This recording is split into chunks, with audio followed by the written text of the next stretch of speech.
Do you enjoy sub 1080p resolution? Do you enjoy sub 30 FPS frame rates? Are you stuck with the Radeon 7750? Well then, my friend, maybe The Witcher 3 is not for you. But at least there's still ass and titties. Ass and titties. Ass and titties. And hot dudes for you ladies. Oh my, things are getting a little hot in here. But seriously, let's be a little upfront here. This poor Radeon 7750 just cannot handle The Witcher 3 in any decent regard without making just absolutely huge sacrifices to the graphical fidelity of this game and the resolution we're playing it at. That's just a simple truth here. So in my testing, I pretty much just started out with true 1080p resolution. It's 1920 by 1080p with all post-processing effects enabled and the game running at, I believe it was at its high presets. And to my surprise, the game actually does handle all these relatively well for what the video card is, the Radeon 7750. Now this sequence in particular is not the worst scene for this video card to handle in this game. It's going to be the towns that we encounter while playing that are really going to have the most detrimental effect on the video card. So in reality, even though this is a nice, easily recreatable sequence for us to measure FPS with, at the same time, it is not truly reflective of what kind of crap that this 7750 is going to see trying to render this game. It really isn't. But it's still a nice looking scene. Like I said, it's recreatable, and we can change settings, compare them, and get an idea as to how the performance can really vary at different settings with this video card. In the second run, I elected to turn all post-processing effects off. Anti-aliasing, motion blur, per pixel blur, pretty much just everything that is ran in the post-processing part of the image rendering, I turned off just to see what kind of FPS boost we get. And we definitely do get a boost of a few frames per second. And in this third run, I elected to turn everything down to its most minimal values while still retaining the 1080p resolution. And despite as much worse the game looks now, especially with low texture resolution, unfortunately we're still not even getting 30 FPS here at 1080p. And this is just going to sort of be the story of this game throughout this video.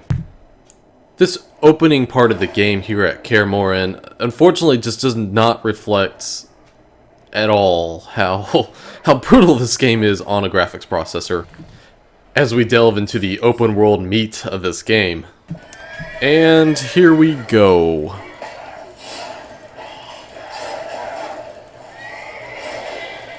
God, it's just brutally slow. We're barely managing 20 FPS, and it can certainly fall in some places. It can go a little bit above in some places, but like I said earlier, this game at 1080p on this Radeon 7750, it's just too hard on it. It cannot do it.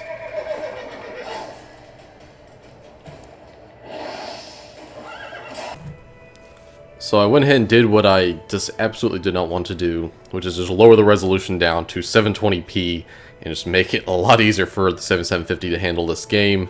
I could have gone with like 1600 and 900p, but I was just like, okay, I'll just do 720p because it's gonna massively give us a boost in this game.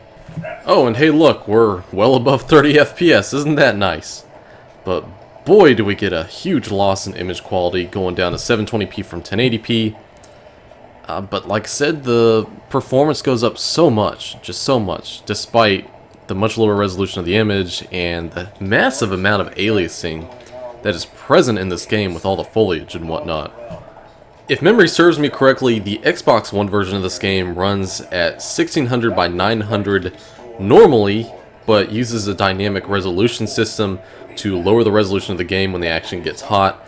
As far as the PS4 version goes, if I remember correctly, it runs at 1080p completely. It doesn't use dynamic resolution at all like the Xbox One version. And because of that, it does suffer a little bit in terms of frame rate, because like I said, the Xbox One uses dynamic resolution, and the PS4 version does not. So the Xbox One version is apparently a little more stable. As far as equivalent settings in the PC version versus what the consoles look like, if I remember right, the consoles tend to use what are equivalent to medium and some high settings, and of course are going to be using more post effects than what I'm using here. And despite as much as we're this game is suffering visually from the loss in visual quality that is involved with lowering the resolution and all the graphic settings. This is actually still a pretty good looking game, which I think we really need to just owe to the artistry of the developers of The Witcher 3 for doing such a good job in all their assets, their textures. They all still look pretty good, even at this low resolution, I must say. The thing is, there just really is a stark contrast between high settings and 1080p and low settings and 720p, unfortunately. So moving on, now that we have this newfangled bit of extra FPS, we can start, reapplying some of those higher end features like medium end textures, medium end details, etc. Even some of the post-processing effects, since we're running at 720p, and the game starts to look, definitely a little nicer now that we can do that and still get good FPS. So let's jump back on Roach here. We're going to head into town, and we're going to see how well this thing does, the 7750 that is, as we move into the town, because generally it's in the towns where we have so many more NPCs, there's a lot more detail going on, that the graphics are really going to start to be much more tested. CPU too, but obviously we can see the CPU, which is an i3-2120 running at 3.3 GHz, is not really having a tough time with this game at all. It's only sitting at 50% usage. Of course, it's going to be higher in some other places like during combat, but towns are generally a pretty good test for that in anyways, just because of all the stuff that's going on. But we're still maintaining 30 FPS, a little bit higher, and then sometimes a little bit lower. But for the most part, it's smooth enough that this is just absolutely acceptable for all intents and purposes in enjoying this game. It's just, unfortunately, it's at 720p. But I still wanted to see how the game would run at 720p with even higher settings enabled, just because now we have this extra headroom. So I proceeded to pretty much just enable all the post-processing effects while still running the game in general at medium graphical settings. And it sure looks quite a bit nicer, but now we're below 30 FPS once again, and I just can't have that. But I'm still gonna see how things run anyways. Looking away from the town, there's obviously a small increase in frame rate since we're not looking at all that detail on all those people and all those polygons that make up the town there. As we can see, it goes down a little bit because of that. So now I proceed to be an even bigger asshole to my Radeon 7750. Now let's go for all high settings. Once again, this is at 720p, mind you, not 1080p.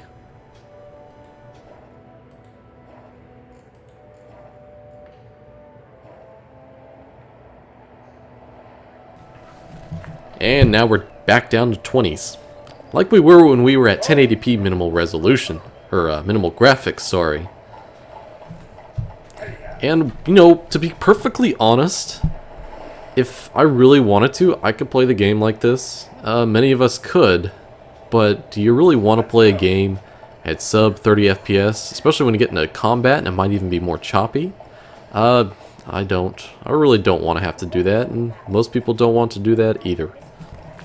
So now let's try high graphic settings, but with most of the post-processing effects disabled.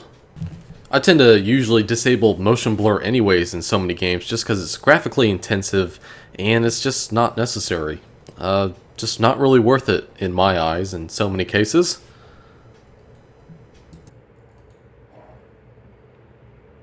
And we gain a few frames per second. Whoop-de-doo. We're still below 30, and that's still disappointing.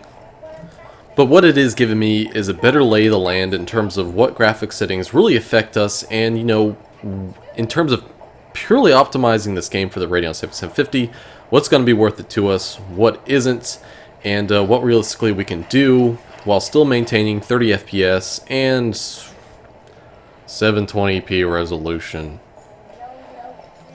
And just as a quick note, any of the NVIDIA exclusive or NVIDIA style process stuff, whatever I can say there, we're not using any of it. I can't even remember if any of it's workable on a Radeon GPU.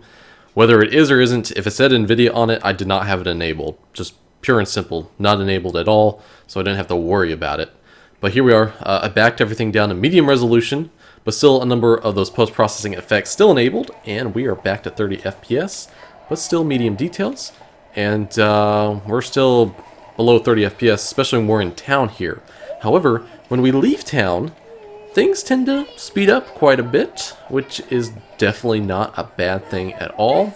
Starting to get, once again, like I said, we're starting to get a real picture of what we can do with this graphics card and what's going to be worth it to us as far as graphics settings go. And this is pretty much what I'm leaning towards. From the get-go, on a Radeon 7750 with 1GB of GDDR5 memory, you're going to need to run this game at 720p in order to get good, generally 30 FPS frame rates, and you're going to see it even go above that in certain areas like this where there's just not that many buildings and the detail's not that crazy. But we can, when you're running at 720p, you can enable, just in general, most medium graphics settings, and you can enable a number of the post-processing effect settings to get some of the nice things like the anti-aliasing, some sharpening, as well as bloom. But this is all under the assumption that you're okay with 27, 28 FPS in towns. Of course, it's really just up to the player, you, to figure out what is most important to you as far as graphics settings go. The biggest difference that you can make to your game, other than lowering the game resolution, is have your texture settings at something above low. That is the biggest difference that I've noticed across all these settings, is just that at low texture settings, it looks like crap. So as soon as you take that slider and you take it up to medium, it looks so much better. The other thing that you can absolutely enable that is going to make the game look so much better, as long as you keep everything else low, except for texture settings, is enable higher detail and higher foliage view distance, because otherwise it's just going to pop in sort of close to the camera. And that makes a huge difference to me. That is one of the biggest things that I notice in a game, is detail and how the level of detail works. In terms of how close does it pop into me, does it fade in, does it pop in, just whatever. That is just a very important thing to me. It's something I notice in any game, especially a open world game like this one, or Grand Theft Auto. It's just, like I said, it's incredibly noticeable to me. So once again, texture settings trump everything else, and then foliage view distance as well as detail settings are going to trump everything else in terms of importance to me. Now, in general, all total, here's how I would set up The Witcher 3 running on a Radeon 7750. So we'd be running at 720p resolution. We would have bloom enabled, we'd have anti-aliasing enabled. It's, as far as I know, it's an FXAA solution, so it's not that costly to our GPU. I would have medium sharpening enabled because it does help out at this resolution. The high sharpening does look kind of funny, but like I said, I would have medium. And as far as general graphic settings go, I would have at least medium textures and medium detail, as well as medium foliage view distance. And I'd also have either medium or high characters on screen. All those things working in concert with each other, I think, all add up to a fairly decent looking game. I don't feel like we're really suffering all that much from losing out on water quality or grass quantity. And like I said, I think those settings give us a good middle ground between performance and visual quality. Of course, the other just big thing that you can help yourself out is just get another graphics card that's more powerful than a 7750, something cheap. Like a GTX 950 will blow this thing out of the water, and also the new Radeon RX 460 is twice as powerful as this thing. It's about on the same level as a GTX 950, maybe a little slower depending on the game. But both those graphics cards you can get in versions that don't require external power connections to the PSU. They can get all their power directly from the motherboard and don't require any extra connectors, which makes things easier, especially if you have a pre-built machine, because most pre-built machines from HP or Dell or Gateway, whoever, they're gonna usually have 300 watt power supplies, and they're not gonna have those extra connectors on there for higher end graphics cards. My wife's Gateway desktop computer, which is what I'm using right now to render this game and play it for you, is a supreme example of that. It's got only a 300 watt power supply, no graphics power supply connectors at all. the 7750. I bought it almost 3 years ago, specifically for the fact that it didn't require an external power connector for it, and a computer could just drop it in, let it go. It was the most powerful card you could get that was like that from AMD at that time. Of course, these days, at less than a teraflop of compute power, it's relatively weak and archaic. My R9-270 in my main computer it's just over 2 teraflops, so it's twice as fast. Of course, it requires a power supply connector, but it's just that much more powerful. For this game, if you want to play at 1080p, you really just need to have something just so much better than a 7750. But if you're stuck with a 7750, still a pretty capable card as long as you know how to tweak settings in a game and you just don't expect too much out of it. I think I've said that in my last 2 videos, but I'm going to reiterate it. That's just how it is with a 7750 if you're stuck with it or something similar.